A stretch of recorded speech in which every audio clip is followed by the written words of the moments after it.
Good evening, I'm the Game Tutor, and tonight I'm going to be looking at Ultra Street Fighter 4. Due out on consoles and Steam this week, this is the latest and hopefully last Street Fighter 4 revision released from Capcom. Now, let's get this out of the way. Is it any good? Well, yes it is. But then again, Arcade Edition was pretty good. So the real question is, are these new game editions worth the price of admission if you already own a previous version? Well, the answer to that question will largely depend who you are and what you want out of your Street Fighter 4 experience. Now, Street Fighter 4 is now nearly 5 years old, and the core gameplay is still as fresh as when it re-energised the whole of the one-on-one fighting genre nearly half a decade ago. Now, the main additions in Ultra are actually quite meaty for those of you that know your stuff. W Ultra is the biggest change in the game, which giving you access to both of your characters' Ultra combos instead of one or the other. Now, they are slightly weaker than before, but this is actually a big change and one that will affect pretty much any player above absolute beginner. The other two additions in turn mechanics are firstly delayed wake up, which allows you to alter the timing of standing up, and red focus, which allows you to absorb multiple hits. Now, while both of these are big changes to the hardcore crowd and they'll find use in tournament play, for the average casual player these will pretty much probably go unnoticed. Now, the obvious most noteworthy addition for the general public is of course the 5 new characters.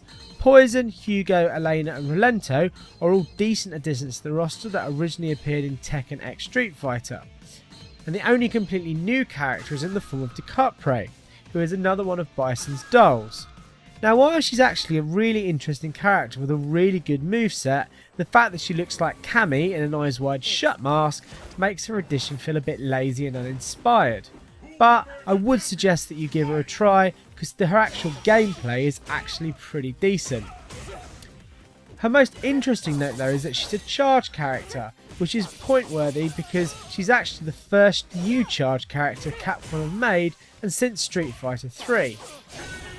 Now, overall the game plays as well as always, making this definitely the best version of Street Fighter 4 to pick up.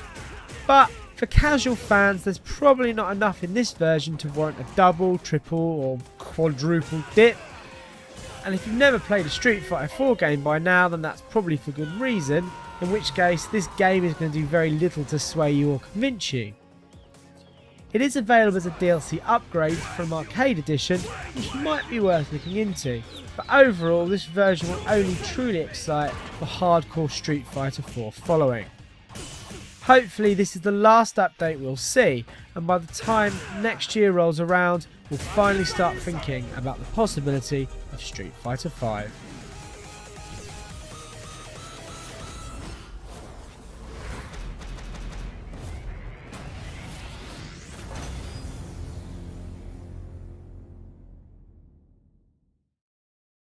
If you have enjoyed tonight's video, please like and subscribe. If not, please let us know why in the comments section.